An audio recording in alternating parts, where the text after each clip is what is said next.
Good afternoon and welcome to the Communication Leaders final presentation. All semester we've been researching the Oral Communication Center and working on trying to restructure it and see its potential future. So just to start us off by introducing the Communication Leaders, from your left to right we have Ginny Shasma, Jenna Montali, Katie Bauer, Dave Erickson, Tyler Hall, Taylor Clark, Hannah LeGuellin, Dina Mockstaller, Megan Tasson, Megan Monreal, and Alyssa Brake. And I am Brian Duke. We are directed by Dr. Katie Warber and Tom Kaiser. And on behalf of the communication leaders, I'd just like to thank you for being here. So to get us started, we have Jenna Montali. Okay, well, as Brian was saying, I'm Jenna. I'm going to be giving you the overview of our presentation. So, to start, we're going to start with kind of talking about the OCC mission. So, for those of you who don't know, the mission of the OCC is to help students learn how to ethically and effectively communicate their ideas in a manner appropriate. The goals of the OCC are to empower students to participate effectively and meaningfully in many different contexts, so whether it be a presentation or just simply class participation. This comes from the development of oral communication skills. This ties with our Wittenberg mission of the pre-professional liberal arts education centered around the wholeness of person, kind of the idea of breadth and depth. It's kind of a communication topic. You have breadth in many topics, but depth in whatever you major in. So the great thing about that is that in the mission it states that it develops individual capacity to think, read, and communicate with precision, understanding, and imagination. So this ties with the Oral Communication Center. To be a good communicator, and this center fully supports that. So a brief history of the Oral Communication Center. It opened in 1998. Dr. Catherine Wagner opened it as a means of supporting the speaking goal of the university. It closed in 2007 due to a lack of institutional support. During this time, she wrote a proposal for a 3-year contracted position of a director. This proposal got declined, and then the position she wanted was a director that would direct the OCC and teach a public speaking course. At that time, it got turned down. Also, at that time, there was a 5th tenure track line in 2008, and the provost asked that the OCC be put under the communication department. So, with that, we have the current issues that we have with the OCC. So, it is under the communication department, as you know. And one of the issues we have is that there's a lack of institutional support. Not only with budget dollars, but also in the fact that there's no director. Currently, we have Dr. Cunningham from the Communication Department acting as the faculty advisor to the Oral Communication Center.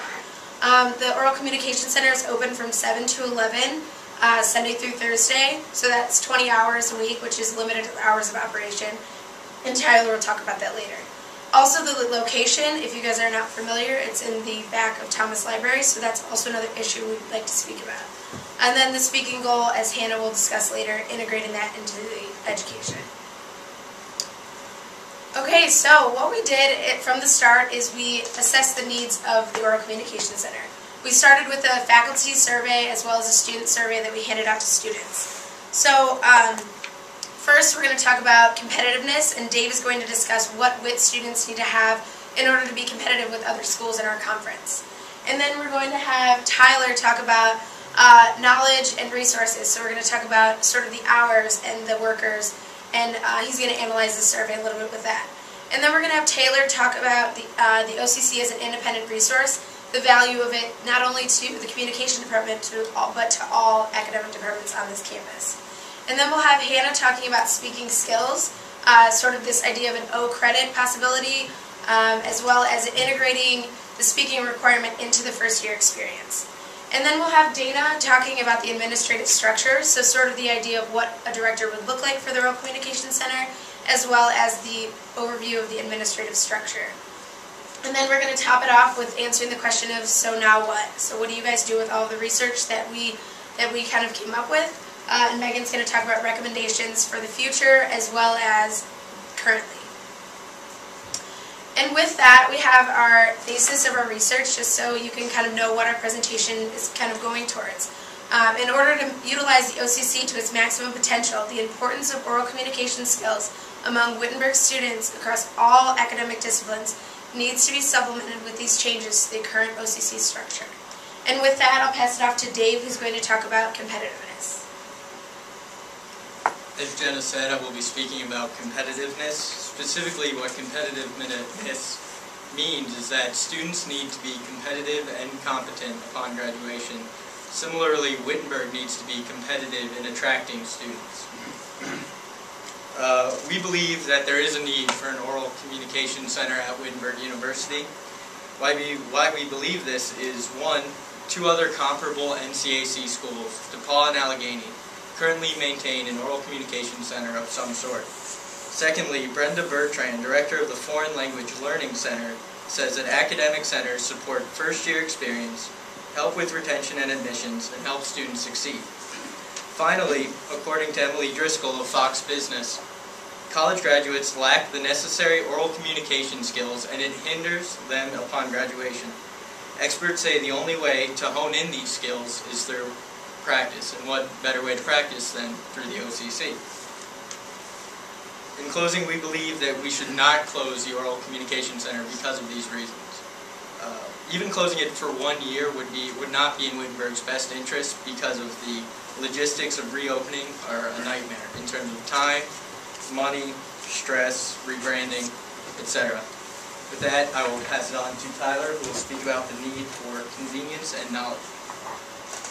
Going off what Dave just said about competitiveness, when students are coming into Wittenberg, they need to understand the resources that are available to them as they develop their skills in speaking. Along with that, not only knowing where those places are that they can go to seek help, but also easy access to those places, those people who can assist them in developing their communication skills.